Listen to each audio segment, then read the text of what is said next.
I will highlight the questions for you to answer, but we'll only pick a few. Perfect. So I'll hold off on any questions till the end then.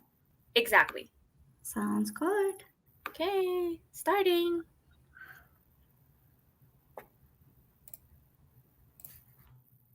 Awesome. And do we know if attendees are here? Hi, everyone. Can everyone hear me and see me okay?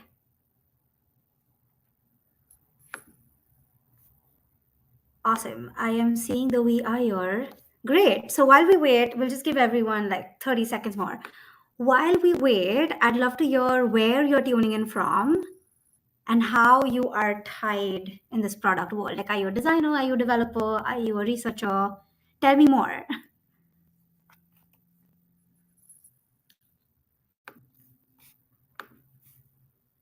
Awesome. I'm seeing a content designer for Singapore, Vancouver, Canada. Love it.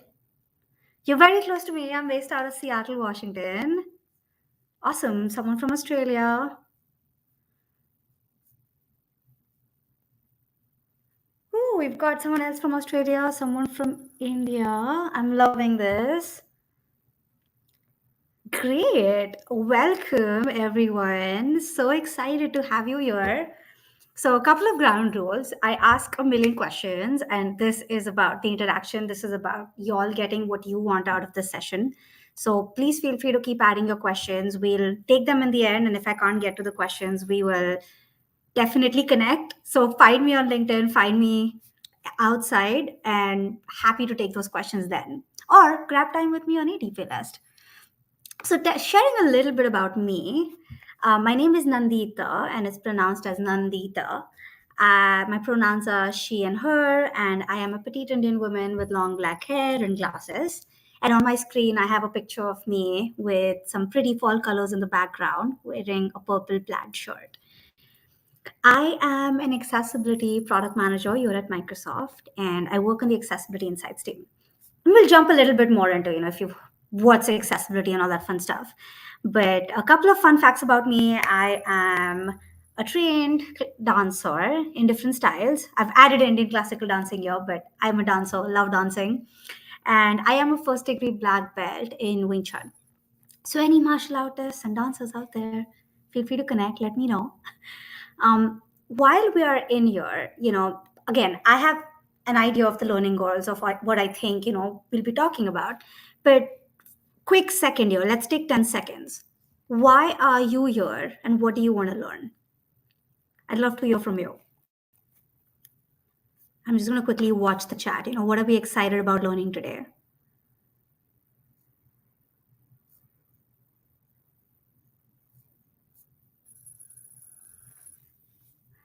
And while we're thinking about that, again, you don't have to have an answer, but if there's anything specific, let me know.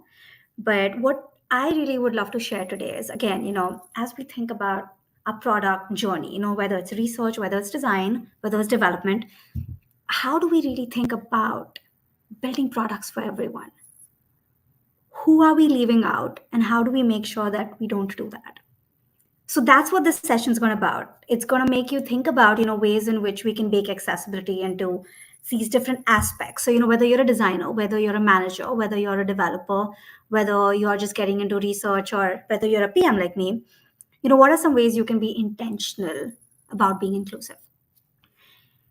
I'm seeing some things in the chat, which is great. How do you gain aspect? How do you learn more about accessibility? How do you really think about it during the process and not as an afterthought? Love that, Kitia. I appreciate that. And we will be talking about that. Very much similar to sustainability. Absolutely. Yes. So that is what we'll be talking about today. Great. So jumping right in. Again, pop quiz. Anyone know what this is? Anyone? Any guesses? What are we looking at? This weird looking device on the screen, which is in black and white. This actually is a phonautograph. And so Alexander Graham Bell created this device that allowed deaf students to see the vibrations of sound etched onto smoke glass.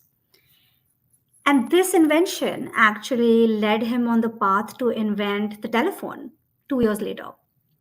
So when we think about, using our cell phones or using our telephones, that really started from this niche need of trying to make something accessible for people with disabilities. Let's look at another example, right? So when we think about audiobooks, how many Audible users out here? How many Spotify users out here? I know I love Spotify. I listen to music. Sometimes listen to podcasts, right? And so thinking about audiobooks, these were actually invented, gosh, 1877. Go back a long time. But they really started to get more widely used, in the 1930s, where the veterans that were wounded in the First World War started using them. And it wasn't until later that they gained mainstream appeal. But when we think about today, where this has turned into the use of Audible and using other ways of accessing that information, it's something that benefits everyone, right? Even though this started out with something that only a few people may use, this application then extended to everyone. And that's really what accessibility is. I'm seeing this in the chat, right? You want to learn more about accessibility and how it impacts people. It isn't something that affects just me or just you or, a few people. It's going to affect all of us. This is my favorite quote from Satya Nadella. One thing is certain in life. All of us are going to need accessibility tools at some point in our lives. And you might already identify as having some form of a disability or a temporary disability or a situational one where you've gotten a wrist injury. I've had a wrist injury for a really long time, so I've been using dictate, or your hands in the cast, or you're holding a baby in one arm. And we'll talk more about that later. But that's really what this is about. This is about tools and products and technology for all of us. And so around the globe, there are 1.2 billion users around the globe that identify with some form of a disability. That's a huge number. Let's break that down. In just the United States alone, I know I have people joining in globally, but just to put it in perspective, 1 out of 4 people in the United States identify as having some form of a disability. And overall, when we think about design and we think about products that we make, 57% of the people without disabilities also benefit from more accessible designs, right? Think audiobooks, think Kindle paperback, right? Which is going to have really good high contrast settings that are going to empower others to read. So, really creating these products is helping more people. And again, as a PM, right, you're thinking about adoption, you're thinking about, oh, how do I get more people to use my products? Make them accessible, make them inclusive. And so, from this whole session, if there's one thing that you really take away, right, like we're going to talk about a lot, but if there's one thing you take away, I want to challenge you all to think beyond your traditional or your normal users. I want you to challenge yourself to include more voices, bring more voices to the table. So let's jump in. How are we going to do this? There's UX research, there's UX design, there's development, there's all these other aspects that we need to talk about. So I'm going to keep it fairly high level, but just trying to give you a few actionable things in which you can actually integrate accessibility. So again, jumping in with user research, high level, what's user research, right? Again, another favorite quote by Henry Ford. I've seen this said over and over again, but if you asked people what they wanted, they would have said faster horses. So it's really up to us, as researchers to figure out what do they really want? What do they really need? What are they saying they want? Those can mean different things. But when you think about those, how are we making inclusion in that process? What might that look like? So before we jump in and talk about those tidbits, I have a quick exercise for us. I want everyone to quickly take 15 seconds. And there's the pandemic, and there was the pandemic. We're really still going through it in many ways. So what if there was a video conferencing tool that can have all these different features people want to use? We're on Air Meet right now. That's one example. So if you were designing something from scratch and your company comes to you and tells you, hey, I want you to design this tool. How will you do this? We're not getting into the whole HCI process, but I want you to pick one user or two user personas you're going to pick for. Who would you design this for? This could be a student, this could be a mom, this could be a working professional, anything. I want you to pick two users and just think of a couple attributes. in your mind. Again, you can share this in your chat. I'm going to give everyone a quick 10-15 seconds to share if they want to, and then we'll keep going. But I want you to think about that right now.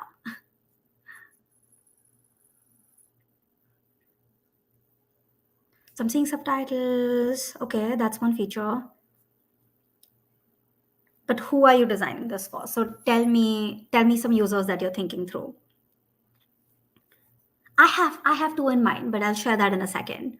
Not giving that away just yet. So keep those in mind. I'm starting to see working mom. I'm seeing some features like muted background. Great. Okay. Someone with ADHD was a hard time focusing. Awesome. Student, teacher, love it. Great. Keep those in mind, right? Keep those in mind. Hold on to your user for a second. So now we're going to dive deep, right? We're going to dive deep into thinking about user research, right? Behaviors, needs, motivations, what gets this person excited?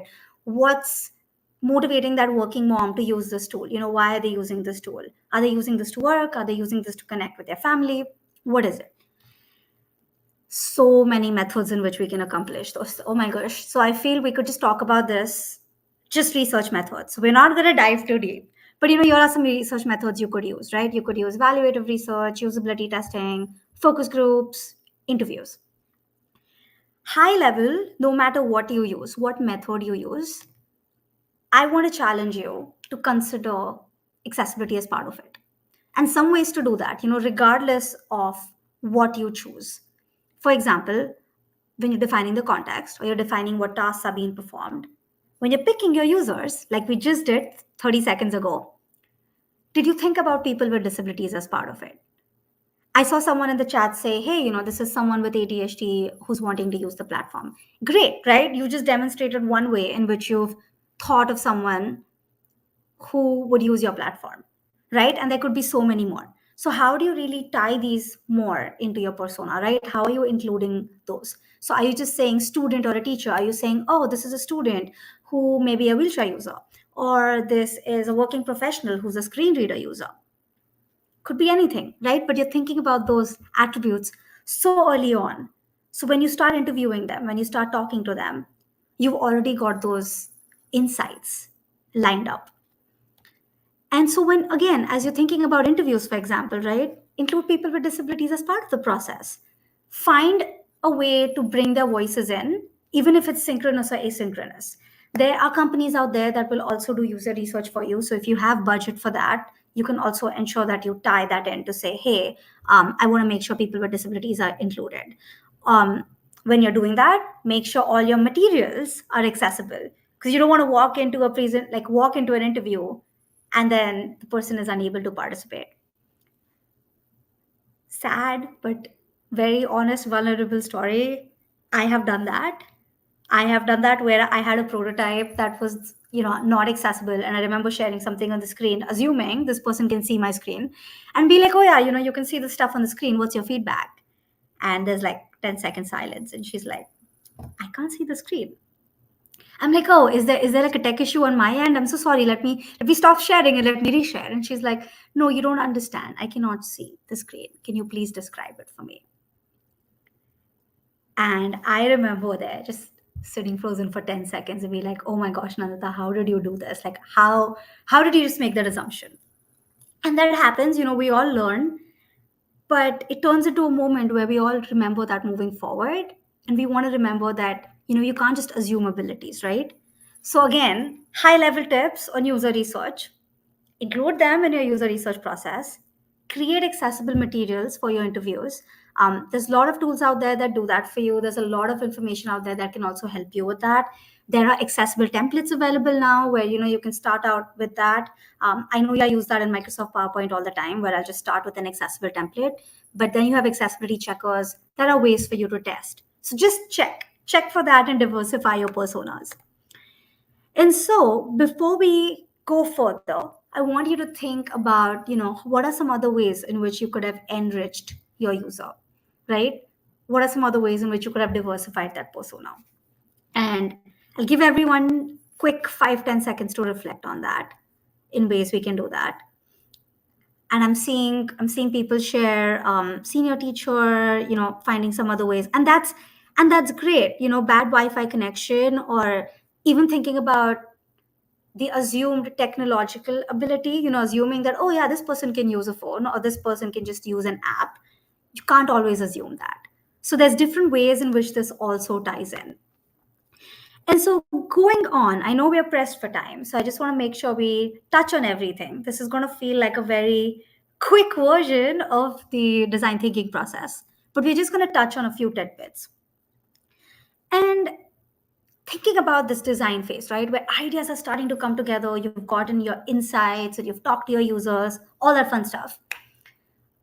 Let's go a little deeper on the aspect of human abilities, right? So when we picked our users, we picked several personas, but something that we all tend to do, again, this is a very intrinsic bias.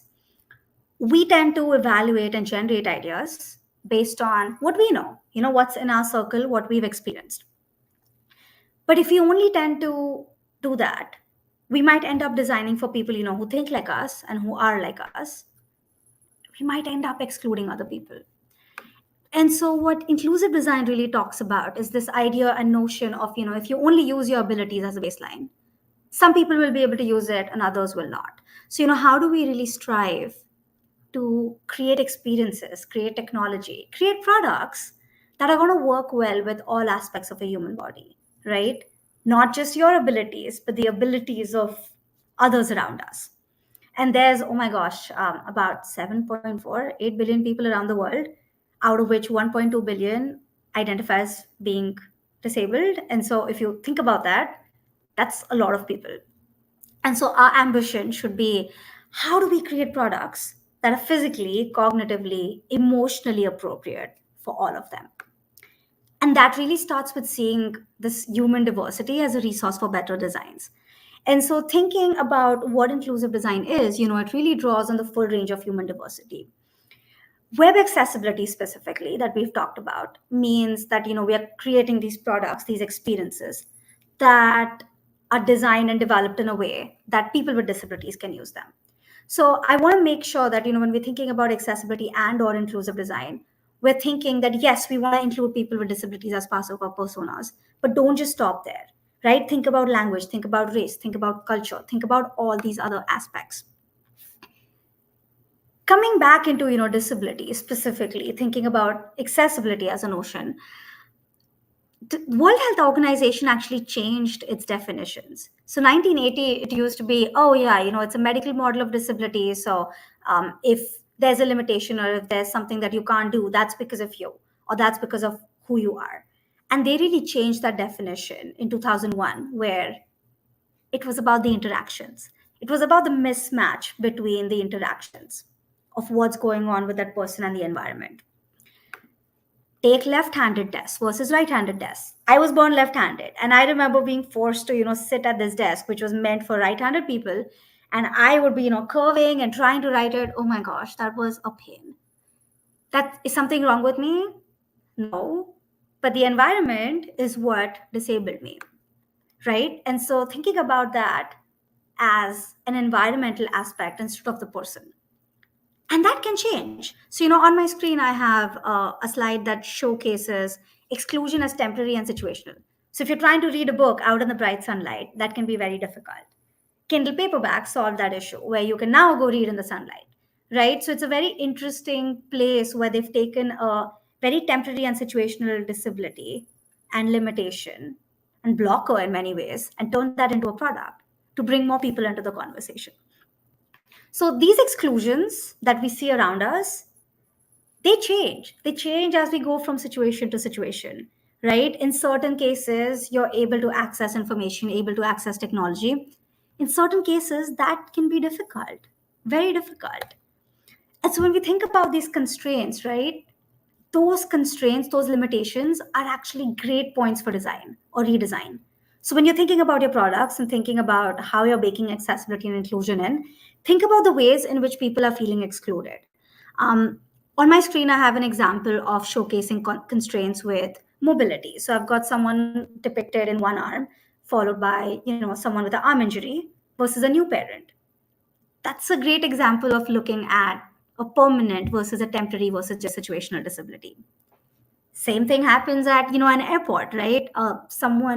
a person who's deaf might be using captions or transcriptions versus the same captions and transcriptions if you're in an airport trying to catch a flight can be really valuable.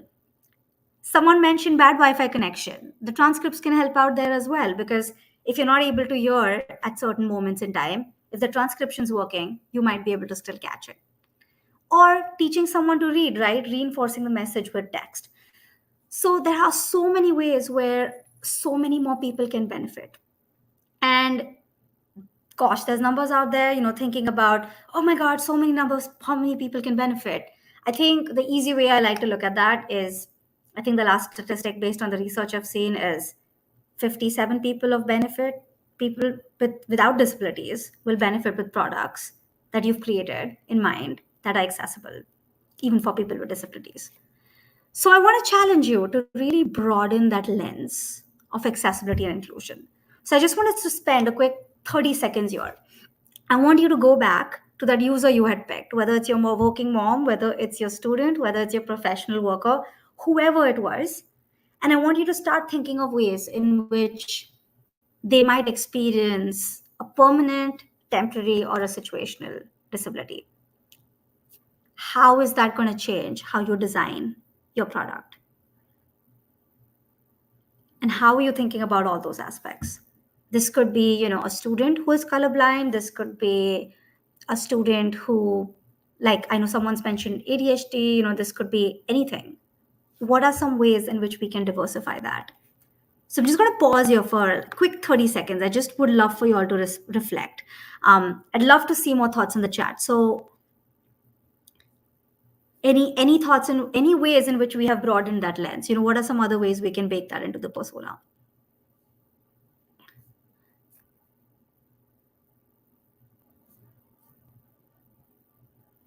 I love that. We've got people sharing more things. This is amazing.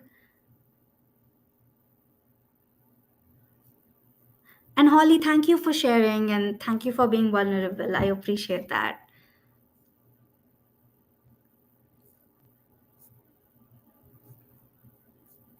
Awesome. Awesome. So, as we're thinking about this, taking a second to broaden that lens, and again, going back to the users, we just did this part, thinking about ways to do that. And I'm already seeing things in the chat around that.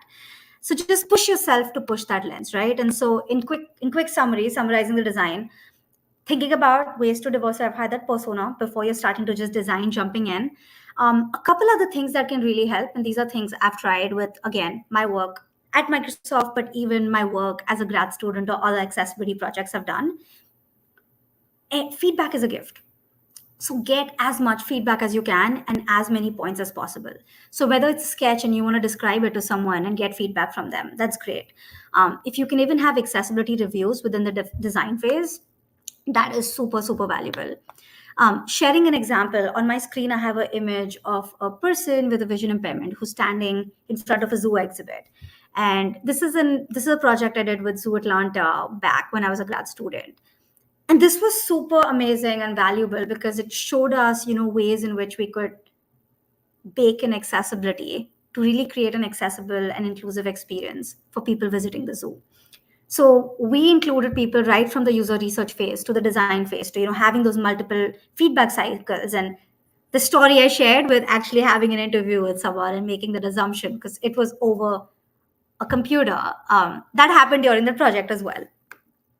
Something that one of the users said to us at the end of the project was, "Thank you for making us feel included and bringing a voice to the table." And that was very powerful for me. If there's any moments where I ask myself, what I do and why I do what I do every day, I go back to that moment in time. And it is powerful to include more people into your products. When we think about building that visceral emotional experience for someone, you are going to change how people experience that product. And that's not just going to build more trust and adoption and all that fun stuff, but think about it. You are actually helping bring more people to the table. And that is an absolutely amazing feeling. You are touching more lives. So I really want you to think about, that power that you have, as all of us who create products, who create experiences that we have. How are we leveraging that with everything that we do? And coming to the last phase, I know this is super, super quick. I do want to leave time for questions, but touching on implementation and testing, right? We've talked about the design phase, we've talked about the research phase. What are some quick gotchas, right? What are some quick ways in which we can really think about that when we're actually developing the product? So something really simple. And again, I share these examples because these are mistakes I have made. So I remember designing my first website and again, using this for testing. Funny story, I used accessibility insights to test for it later, and I am now the PM on that product. So I am in love with how easy it was to look for those things. I really wish I had found it sooner because the thing with headings was a mistake I made. And I remember watching a user trying to navigate my website, and the hierarchy was so bad. I went on the visual, oh, H1's too big, let me start with the H2. And H3 is too big. Let me just put a H2 followed by H5 and H6, and it wreaks havoc. It's not just about the visual headings. There is actually an hierarchy that someone is using to navigate. So something really simple. If you're using headings, please add the hierarchy. And thinking about screen reader descriptions, right? Every element has descriptions. When we think about social media that we all use, with Facebook, LinkedIn, goodness, anything we use, there's an attribute called alt text that's going to help others experience your picture, experience your video as well, even if they can't see it. So make sure you're thinking about that. This is something we can all do. So today or tomorrow, when we're all going on LinkedIn to share our awesome learnings and share these screenshots of what we did at BeMore, I encourage you to go and add the alt text. I encourage you to add an image description as part of your overall post.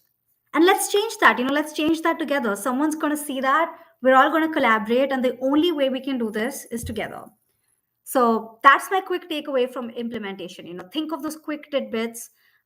Think about user testing. Think about ways to validate what you've done and bring people with disabilities in the conversation. Diversify your personas. And as someone said very beautifully in the chat, sustainability is thought of in the end, right? Security is sometimes thought of in the end. Accessibility is the same way.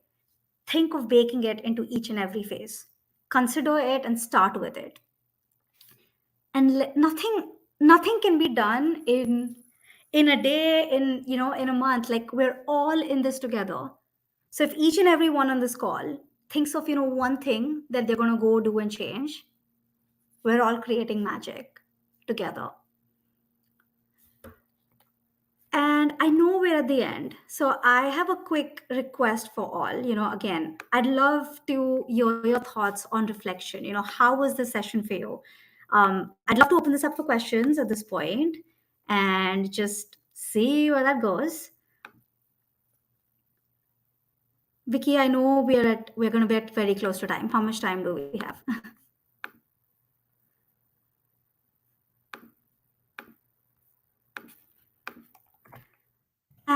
Awesome. Okay, so we have 10 minutes, and I'd like to leave that for questions. I'd like to take a quick 1-minute break here and just asking everyone. There's like a quick link I posted in the Jamboard, and this is just for me. I'd love to share this back with ADP too, just to understand, how the session went. But this is more about the learning.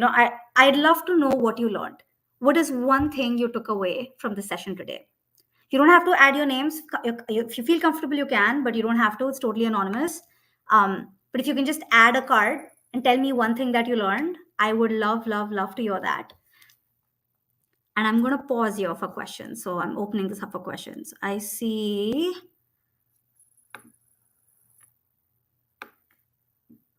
Okay, I see a question. Should every app be up to AAA standard, or can it be AA standard? Because since AAA standard would already be using assisted devices, so is AAA standard necessary for every app? This is a good question. I feel like, so it builds on the guidelines. So it depends on what app you're building and depends on the functionality. So it goes a little bit deeper. If you ask me what should it be, I would say build it to the highest standard, because then more people can use it. But I feel different companies do it differently. And yes, I'm seeing that in the chat too. It depends on the legislation. And yes, there are minimal requirements set for, depending on the industry, depending on the app, depending on the usage. So certain products, for example, need to be 2.1 AA compliance, so on and so forth. So there's guidelines with that. I hate saying it depends, but it kind of depends.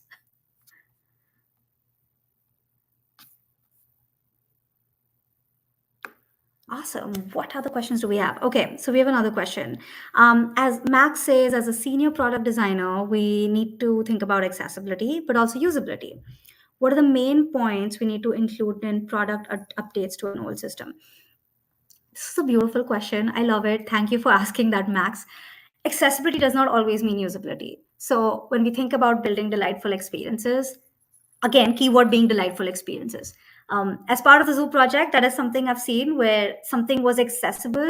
Like one good example is, when they have those doors that automatically open, the placement of that button also dictates whether that's usable or not. So someone could have that button, but if someone can't easily reach it or it's difficult for them to reach it, then it becomes a usability issue.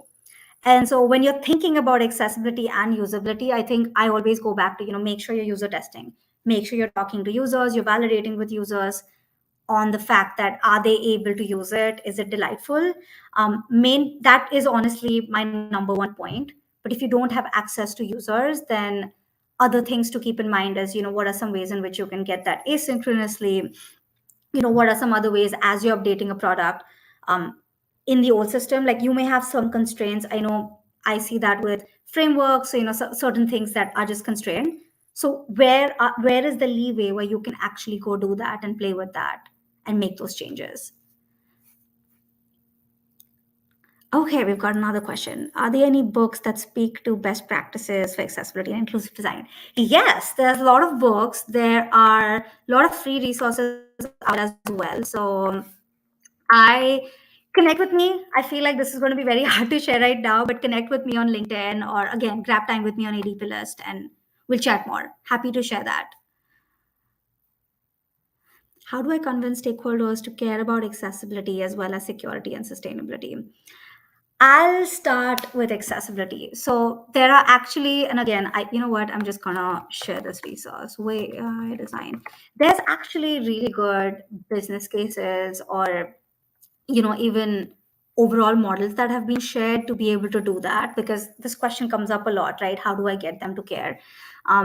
Different people will care about different things. So for example, if someone cares, if some of your stakeholders, I'll start with, and Loisal, I hope I'm saying your name right. You're a designer. So if let's say one of your stakeholders are developers, developers may care about time, right? You figure out what is important to them. If time is what's important to them, that hey, they need to fix XYZ things quickly, then you kind of make the case that way.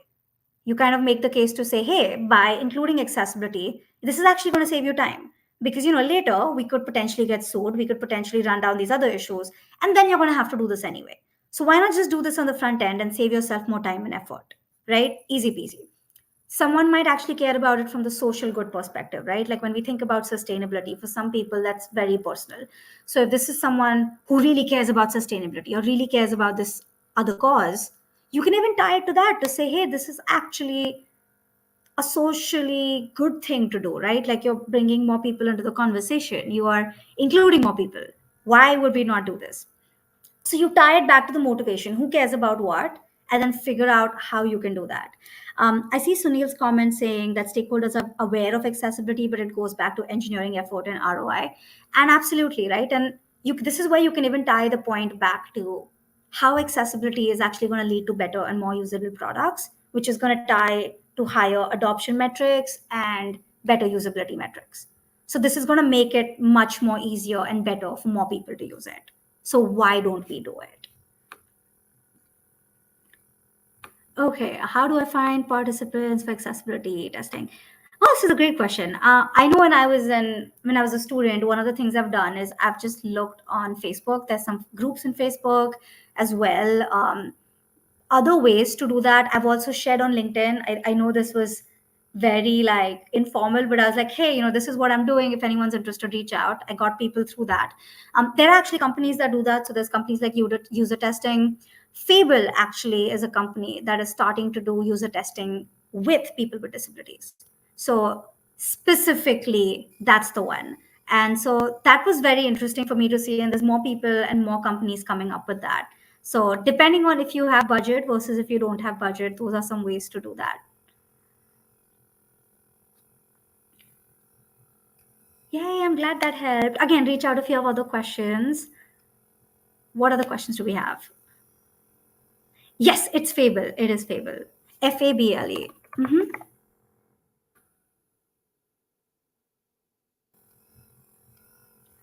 Awesome. I think we're at the end. If there's no other questions, we can call this an evening.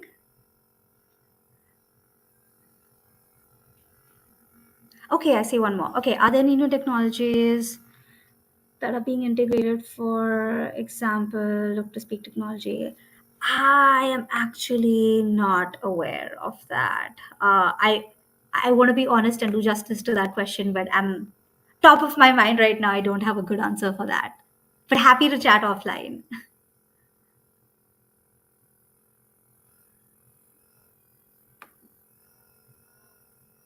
And Kara just shared an awesome question. Thank you for sharing the W3C link. Yes, that is what I was also talking about, which is also super helpful. I did get one question that I wanted to quickly answer. I did get a question earlier in the chat when I was looking at the learning goals, and people shared how to advocate for accessibility and what can you really start out and do. That's the one message I'd love to leave you all with, right? The very fact that we're all here, that's a great first step, right? We're thinking about it, we're starting to talk about it. When you go back to your teams, challenge everyone to think beyond their traditional users, right? How are we really bringing more people into the conversation? So I appreciate you all for taking your time to be here. So lovely being here in the session. Again, reach out, grab time on ADPList or reach out on LinkedIn. And thank you, ADP, for organizing this awesome festival. I've learned a lot myself and I've learned a lot from you all as well. So really, really appreciate the interaction. Thank you all.